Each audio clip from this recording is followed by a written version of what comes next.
안녕하세요. 이나야 책일자의 이나입니다.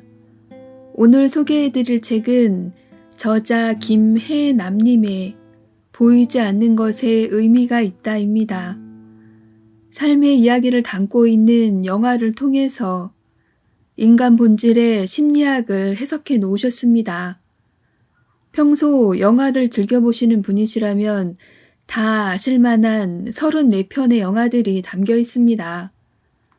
주인공들의 심리와 영화 속에서 나오는 상황들이 현실 속에서 어떤 것들을 말하고 의미하는지를 분석한 책입니다.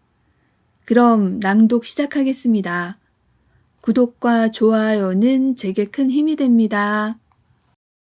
보이지 않는 것에 의미가 있다. 저자 김혜남, 출판사 포르체. 그들은 오래오래 행복하게 살았습니다. 그 다음은 슈렉 포에버, 마이크 미첼. 아기가 세상에 태어나 처음 접하는 세상은 어떤 느낌일까? 숨 쉬는 노력조차 필요 없는 엄마의 자궁 속, 세상에서 가장 안락하고 편안한 곳에서 엄마의 심장 박동 소리를 자장가 삼아 둥둥 떠다니다가 세상 밖으로 나왔을 때 아기는 이제 모든 게 달라졌다는 사실을 알게 된다. 이전에는 어머니와 내가 온전히 하나였는데 어느 순간 다른 개체로 분리되어 혼자 할 수 있는 일이라곤 그저 울고 발버둥치며 배고픔과 불편함을 호소하는 것뿐이다.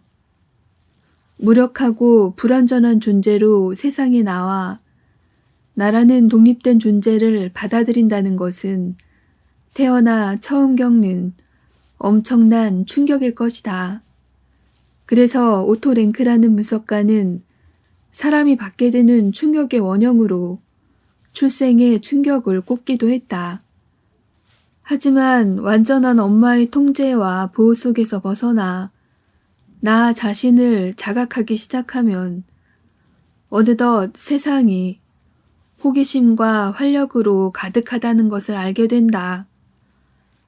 다만 그 갑작스러운 변화를 이해하고 적응해 나가는 과정에 부모의 도움이 필요한데 이때 아이에게 도움이 되는 것 중 하나가 바로 부모님이 잠자리에서 들려주는 옛날 이야기다. 아이들은 자라면서 수많은 동화를 접한다. 아직 낯설기만 한 세상을 접하고 이해하고 갈등하는 데 있어 동화는 아이들에게 좋은 해결책이자 친구가 되어주는 매개체다. 옛날 옛적에로 시작하는 동화 속에서 아이들은 소중한 동물 친구들을 만나기도 하고 용감한 영웅이 되어 괴물을 물리치기도 하면서 용기를 얻고 꿈꾸는 법과 서로 사랑하는 법을 배운다. 다만 동화는 아이들의 시각에 눈높이를 맞추기 때문에 동화 속의 세상은 선과 악으로 명확히 구분되는 경우가 많다. 그리고 갖은 고난 끝에 끝내는 선이 이기는 결말을 보여주는 것으로 아이들의 가치관 형성에 많은 영향을 준다. 그래서 대다수의 동화는 승자의 이야기를 다룬다. 주인공은 악당이나 괴물을 상대로 늘 승리를 거머쥐고 그렇게 패배한 자들의 뒷이야기에는 아무도 관심을 갖지 않는다. 또한 선한 쪽은 항상 아름답다. 신데렐라가 착하기만 하고 예쁘지는 않았다면 왕자의 사랑을 받을 수 있었을까? 잠자는 숲속의 공주가 예쁘지 않았다면 그렇게 많은 왕자가 목숨을 걸고 공주를 구하려 했을까? 공주를 구한 왕자가 못생기고 볼품 없었다면 공주는 왕자와 사랑에 빠졌을까?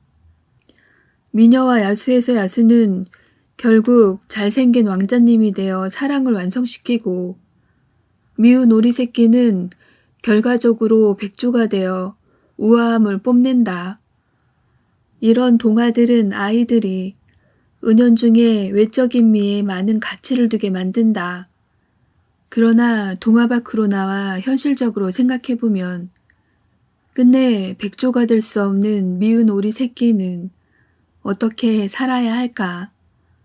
미모와 능력을 겸비하지 못한 평범한 사람들은, 또 괴물과 대적할 만한 용기가 없는 소심한 사람들은 어떻게 살아가야 할까?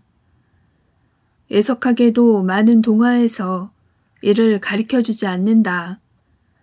그래서 영화 슈렉의 등장은 획기적이면서도 반가웠다. 이번엔 공주님이나 왕자님이 아니라 못생기고 냄새까지 심해 사람들에게 혐오감과 공포감을 주는 괴물 슈렉이 주인공으로 등장한다. 슈렉은 사람들이 자신을 피하는 것을 알기에 외로움에 대한 방어로 괴물 조심이라는 팻말을 걸어놓고 오히려 사람들을 그의 세계로부터 고립시키는 방법을 택했다. 그러던 어느 날 슈렉의 집에 동화를 싫어하는 성주로부터 추방된 동화의 주인공들이 모여든다. 슈렉은 고요한 자신의 일상을 되찾으려다 성주의 꿰매 빠져 동화나라 공주를 구하러 가고 거기서 결국 공주와 사랑에 빠져 결혼까지 하게 된다.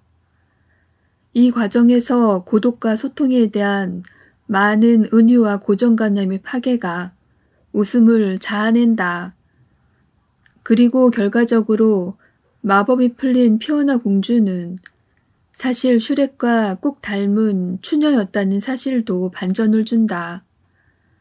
2001년에 개봉한 슈렉은 이후 시리즈 2, 3에 이어 2010년에 슈렉 퍼에버까지 총 4편의 연작을 선보였다. 마지막으로 개봉한 슈렉 퍼에버에서는 슈렉과 피오나 공주의 행복한 결혼 생활, 그 이후의 현실적인 이야기가 펼쳐지는데 바로 권태기다.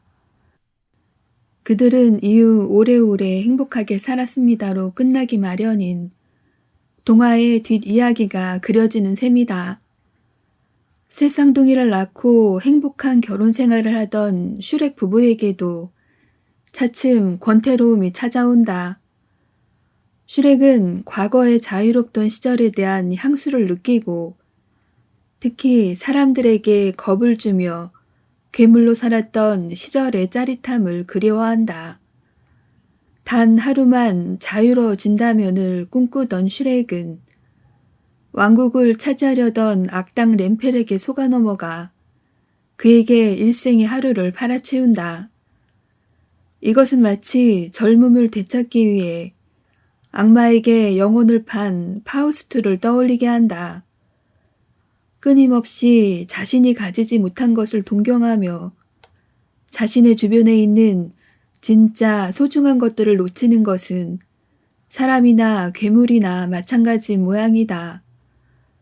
어리석은 인간들이 모두 그러하듯 슈렉 또한 시행착오를 겪고 대가를 치르고 나서야 비로소 자신의 옆에 있는 가족들이 얼마나 소중한지 깨닫는다.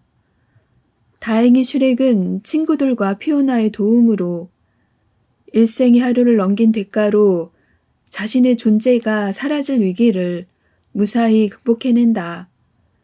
환상 속의 반란만으로 권태기의 실수를 경험하고 현실로 돌아왔으니 램펠의 속임수가 오히려 행운이었던 셈인지도 모르겠다.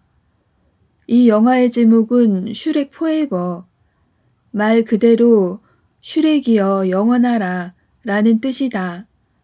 그러나 영화 속의 슈렉은 이제 문명에 길들여진 인간에 가까운 존재이지 예전처럼 반항적이고 무서운 괴물 같은 존재는 아니다. 문명화된 슈렉이 자기 안에 있는 야성의 슈렉을 일깨우고 그리워하지만 끝내는 소중한 일상으로 되돌아오는 영화. 슈렉은 동화 속의 공주님, 왕자님이 아닌 평범한 소시민들, 심지어 괴물 같은 이들조차 동화에 녹아내어 실제로 우리가 겪는 현실과의 교집합을 자연스레 떠올려 보게 한다.